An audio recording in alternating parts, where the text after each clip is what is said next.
Oke, balik sedikit membahas tentang beasiswa LPDP. Ini adalah beasiswa yang ditujukan untuk mereka yang telah lulus S1, berarti melanjutkan S2 dan S3 Pak ya. Untuk syaratnya apakah ada perbedaan Pak? Sebenarnya LPDP sejak berdirinya itu diarahkan untuk S2 dan S3. Di tahun 2021 ada Perpres 111 2021, maka LPDP diberi amanah untuk berkolaborasi dengan Kemdikbudristek, dengan Kementerian Agama dan BRIN. Untuk beasiswa S2 S3, LPDP boleh terus menjalankan mandatnya, kemudian diperkuat oleh beasiswa yang atau program-program yang memang dikolaborasikan dengan kedua kementerian tadi.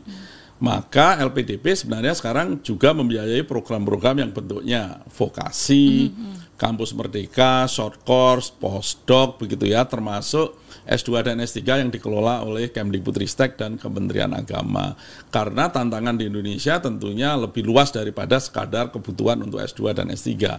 LPDP menyediakan dananya dan programnya dikelola oleh kementerian tersebut. Juga untuk riset ya, dengan BRIN dananya ada di LPDP, tapi programnya dijalankan kolaborasi antara BRIN dan juga LPDP. Oke, berarti ini menyambung juga dengan pernyataan Ibu Sri Mulyani terkait jika dana LPDP ini juga akan difokuskan untuk pendidikan vokasi.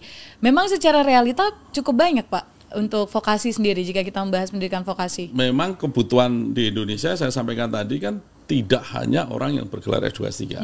Kalau industri maju, kalau contohnya ya keperawatan begitu kan, itu kan banyak ya, juga yang levelnya di vokasi yang dibutuhkan.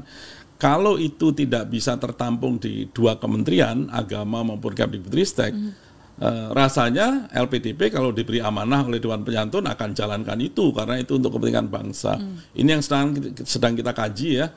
Ada beberapa program vokasi yang sangat dibutuhkan, contohnya pendidik-pendidik yang ada di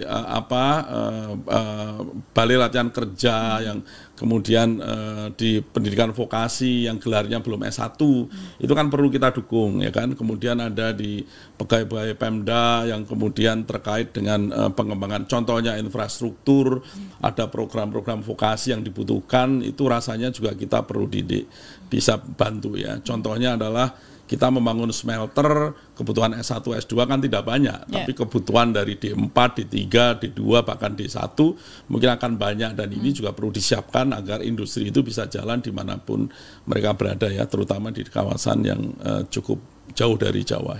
Oke, Sobat Antara mungkin kalau mendengar juga nih Pak tentang LPDP, image-nya udah langsung kuliah di luar negeri. Sebenarnya persentasenya sebesar apa antara kuliah di luar negeri dan juga di Indonesia?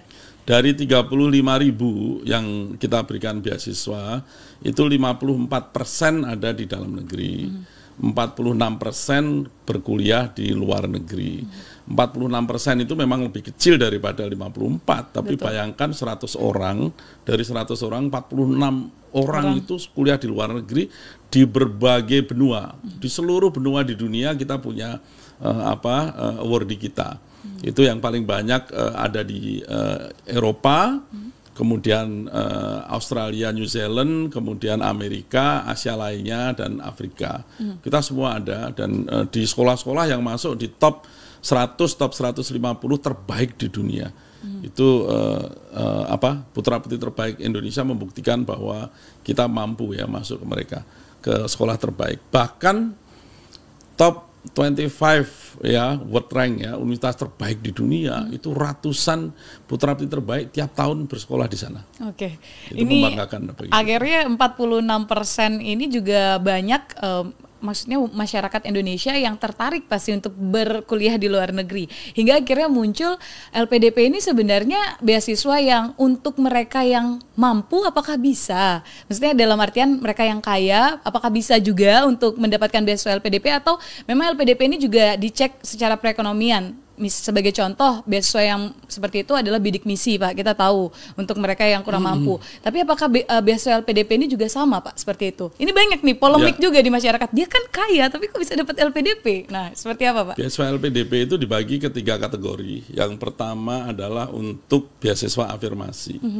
Afirmasi ini terdiri dari 3 golongan. Yang pertama adalah difabel, penyandang disabilitas. Yang kedua adalah yang tinggal atau berasal dari daerah tertinggal, itu ada 96 kota kabupaten. Yang ketiga, ini golongan yang paling besar diafirmasi adalah prasejahtera. Itu adalah kemampuan ekonomi yang mereka mendapatkan sumbangan sosial ya dari negara. Itu masuk di area itu, dan ini minimal sepertiga dari tiap rekrutmen kita ambil dari situ. Dan makin tahun makin meningkat ya rekrutmen di sini. Contohnya saya sebut Papua, itu rekrutmen tahun lalu 205. Sebelumnya selama 10 tahun kira-kira itu hanya 157. Jadi dari 1 tahun aja sudah melebihi rekrutmen kita dalam kira-kira 10 tahun. Ini bukti bahwa kita terus mendukung area atau daerah yang tertinggal. Termasuk untuk prasejahtera ini angkanya selalu besar ya untuk kawan-kawan yang secara ekonomi katakanlah belum sejahtera. Dan juga disabilitas kita terus meningkat ya, peningkatannya selalu 60%, ini kita terus gencarkan. Kemudian golongan kedua adalah targeted. Targeted ini untuk PNS, TNI, Polri. Ada area-area yang kita targetkan untuk mendukung sektor publik, ada area-area yang untuk mendukung sektor real. Karena sekarang hilirisasi industri, digital industri, kemudian industri kesehatan ya terus kita dukung. Sektor publik contohnya, kita memberikan 1.000 beasiswa untuk dokter spesialis tahun ini, dan sekarang sedang rekrutmen, akan diumumkan besok ya untuk dokter spesialis. Kemudian pendidikan terus kita dukung ya. Alumni kita itu 40% itu bergerak di bidang akademis atau peneliti. Ya, kemudian sisanya itu dibagi 2 antara sektor publik PNS, TNI, Polri yang menjadi civil servant pelayanan masyarakat, yang ke golongan satunya lagi adalah 33-34% itu mendukung sektor real ya, sebagai entrepreneur maupun bekerja di BUMN maupun di sektor swasta. Nah, kemudian yang terakhir itu adalah beasiswa untuk umum.